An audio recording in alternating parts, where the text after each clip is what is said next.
Welcome to the Treasure Hunt. Today's conversation is with Amy Leneker, a leadership advisor, keynote speaker, and founder of the Center for Joyful Work, whose mission is to help people and organizations rethink their relationship with stress. After more than 2 decades in leadership roles, including time in the C-suite, Amy experienced firsthand the toll that high-performance cultures can take. Those experiences led her to challenge one of the most deeply ingrained assumptions in modern work, which is that stress is just the price of success. She's now the author of Cheers to Monday, where she lays out a practical framework for seeing, sorting, and solving stress in a way that actually improves performance rather than undermines it. And we just got word that Amy's book is now #1 on the USA Today business books and number 13 overall bestseller in USA Today's book list. So congratulations, Amy. Amy's work sits at the intersection of leadership, neuroscience, and organizational culture, and she's worked with tens of thousands of leaders around the world to build environments where people don't just perform but thrive.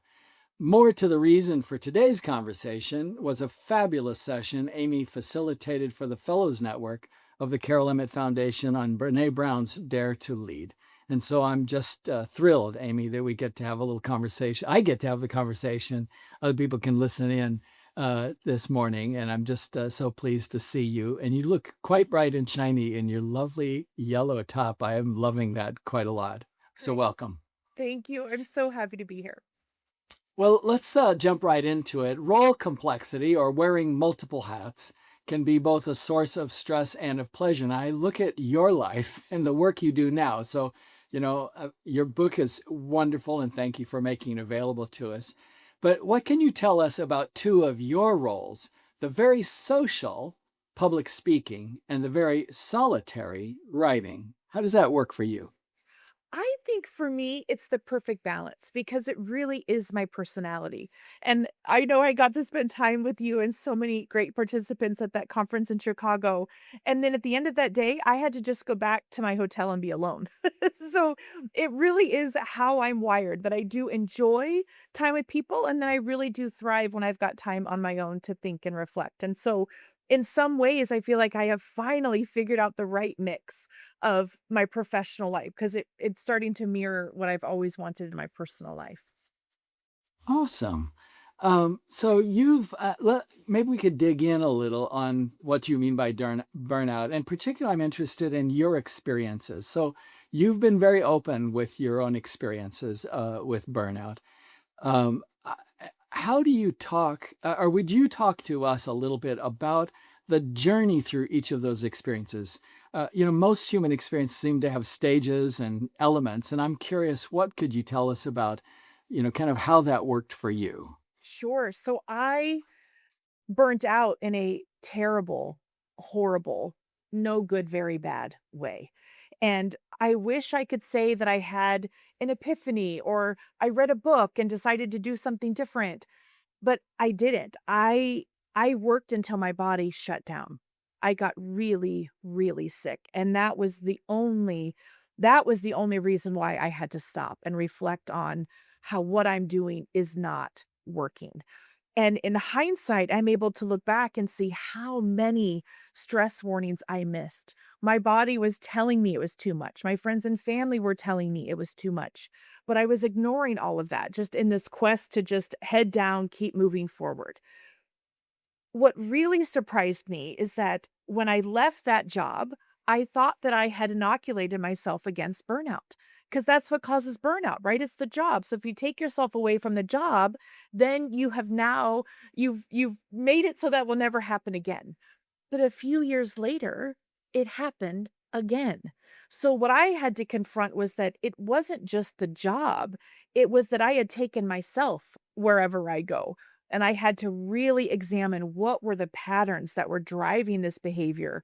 Because if I didn't do that, then the chances were high that I would just keep repeating that throughout my career. Hmm.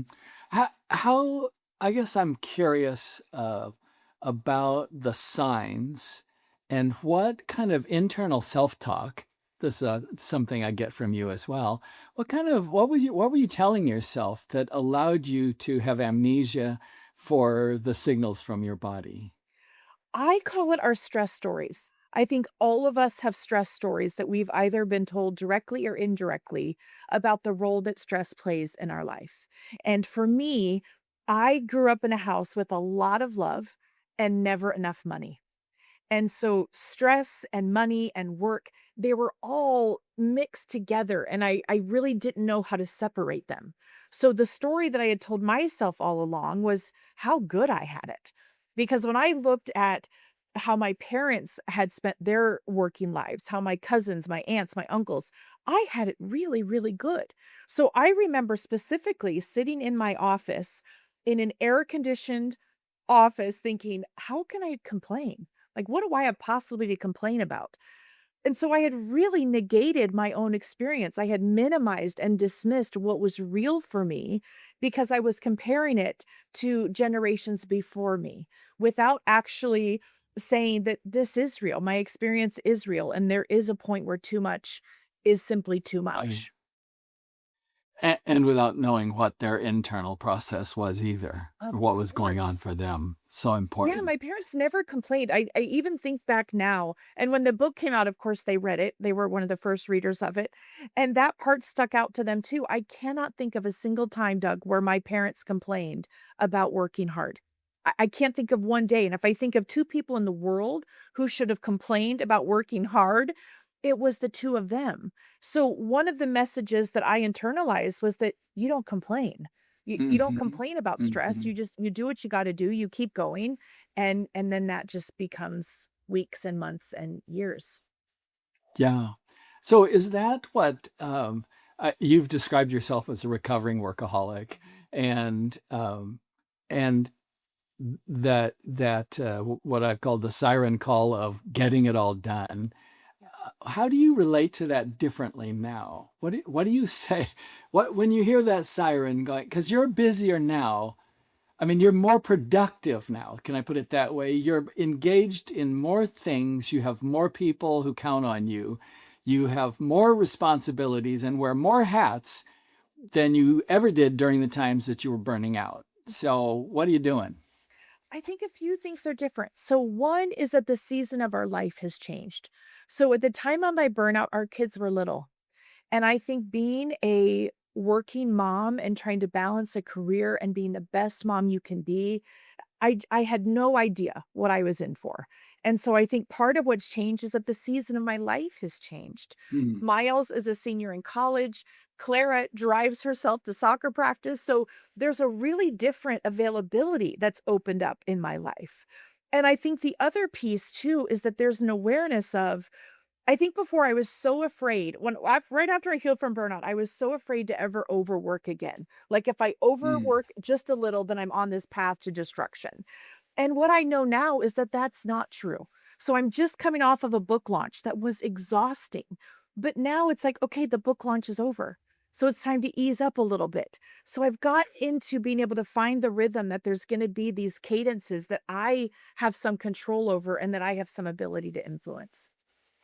And I wonder how much, I mean, I like that. I ask you about your internal thinking about that, but I'm also aware that you've created a team, obviously, that support. In fact, I think your website or, your organization is called the Leneker team, if I remember right. Yeah. And so you're already pointing to surrounding yourself, being a part of a community. Or can you talk a little bit about that? Is that a piece of it as well? The circumstances you've created? 100% because I think at the time when I burned out, it was a really lonely feeling where I felt like if I wasn't doing something, then it wasn't going to get done. And some of that Hmm. was a self fulfilling prophecy because I wasn't delegating. I was really creating it for myself. Yeah. And so now to be, and we're a small team. We are a small but mighty group. And they're a ride or die team for me. And we go all in for each other. And so that has made all the difference in the world. Yeah. No, I buy that. I mean, as you know, you came and facilitated a program and spoke to us at our 10th anniversary of this foundation that we started it with, three people of whom one was an employee, and the goodwill and relationships. So we completely get that. I think that's fundamental. You've made the point, turning to organizational life, you've made the point that joyful work requires workplaces that support meaning, energy, and sustainable performance. What are some of the ways you've seen organizations create those kinds of structures and practices?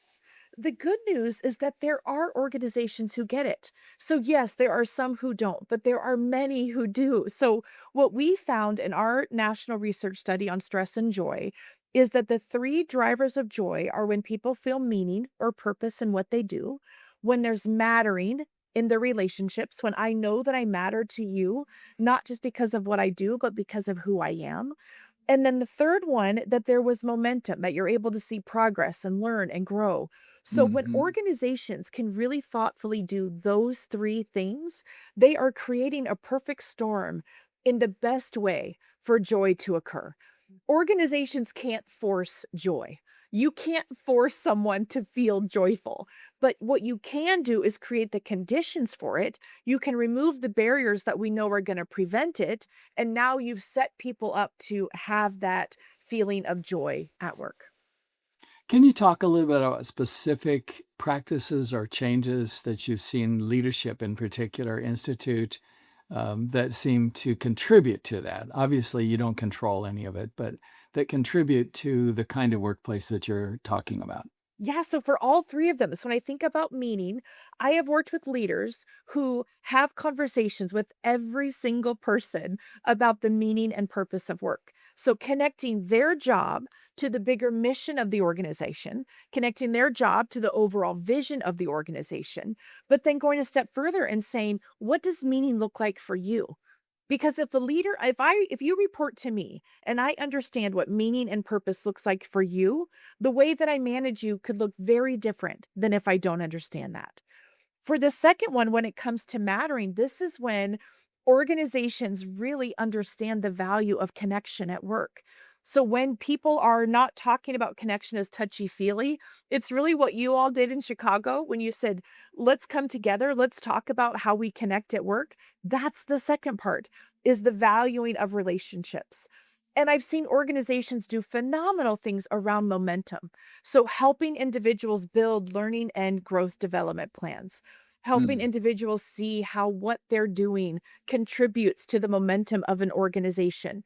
So I see many leaders doing all three of those things, which I find incredibly encouraging. Wonderful, very helpful.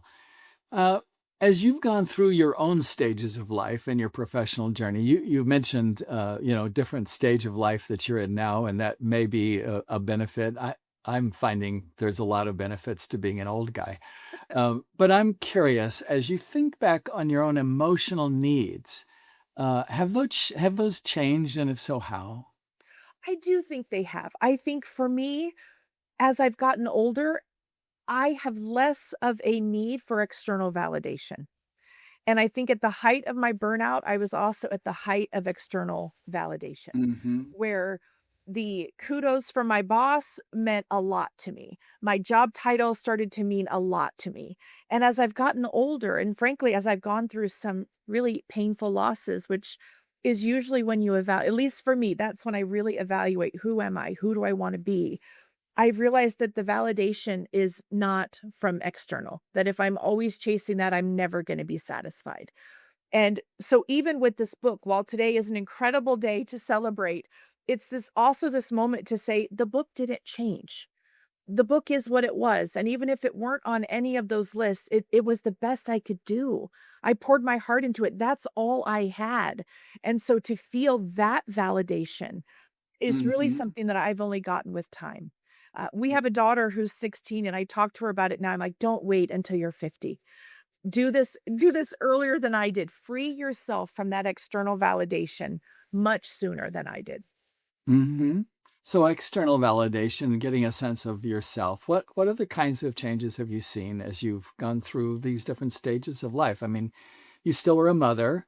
You still wear many of these hats. Obviously, that changes as as children get to be more independent, autonomous, certainly, and go off to school, that kind of thing. You've built even though it's a small but mighty organization, it's still not just Amy, which at one time it was just Amy. So there have been these kinds of things. What are the sources of gratification and meaning and purpose for you? And are those changing as well? They are. And I don't think it would have happened without the first piece. So that part about releasing from external validation is really what allowed me to have the second part of it, which has been that I'm no longer afraid to focus. So I think in the beginning, early in my career, and frankly, early in the journey of owning my own company, I wanted to be everything to everybody. I wanted to try to do everything. And that's not the way forward. And so to really be able to focus and say, I don't want to do 100 things. I want to be the very best writer I can be. I want to be the best facilitator I can be. But to really start to hone in has been wildly freeing. Uh, and it showed up in this study because that's what I wanted to study. What I want to know, what I want to learn more and more about is the intersection of stress and joy. And yet, when I first started designing the national research study, it had about 100 things in it. None of them were about stress and joy. I was trying to do everything all at Mm. once. And so freeing myself of that and just really going deep on what's most important to me has really made a difference. Yeah. So what are you curious about next? Where is your curiosity leading you in terms of your own studies and what topics and things you want to understand better? I want to go all in on joy. So this last book was about the intersection of stress and joy. I think it was exactly the right place to start. I think it's also the healing journey that I had to take to write about my burnout recovery. And now I want to go all in on joy. So we know now what drives it. We know what prevents it, but I want to figure out what sustains it. I want to figure out how do we teach it? How do we measure it? How do we observe it? How do we make it part of the infrastructure of work? That's what I Hmm. want to do next. So is this a new study or what's your process in terms of how you study a topic that's aroused your curiosity? We're definitely going to repeat the next study next year. It's an annual study, so we'll do that again. So already thinking now about what those questions are going to be, wondering what role AI plays. I think there is a connection there between AI and what's happening with people's ability to feel joy, and hopefully there will be a second book. That would be as good as it gets for me, is to be able to go and write a book about Okay, that. that's good. Yeah, I like that. So we haven't figured out the 5 book series just yet. Then Not yet. My husband just not said going to torture yourself with that. he's like, "Can we celebrate this list today before we talk about book number 2?" It's like, well, yes and no. That's great. Well, and obviously today's a pretty joyful day because you got some cool news. What else is something that's surprised you with joy lately? I think what's been most surprising to me is when we found in the data that 79% of working Americans say, I need joy in order to do my best work. And that Mm, number jumps to 89% for executives. So now, mm, when I'm testing that anecdotally, the responses have been nothing short of astounding. So just recently, I was talking to a CEO who had reached out to me. Their team recommended me for some facilitation. So I'm doing this exploratory interview, and they say, Amy, I got to tell you, I'm just not that into joy. So I'm wondering, why are we talking? Like, have you been on my website? Do you know the book I wrote? So I said, I respect that. Thank you for telling me that. And even if that's true for you, our research would show it's not true for 89% of your executive team. So even if you don't need joy, chances are the rest of your team does. So that's what's been surprising to me, is just how few people really understand the importance of it at work. It's a performance driver. It's a retention tool. It really is. It's one of the most overlooked, underlooked things right now in the workplace. wow. Well, Amy Leneker, this was such a joy to actually have a chance to talk with you. And as I think I've mentioned to you previously, the staff of the Carol Emmett Foundation is hard at work figuring out ways that we can keep connected and do more things with you because we had such a good time. And I thank you so much for spending time with us here on the treasure hunt. You take care. Thank you so much.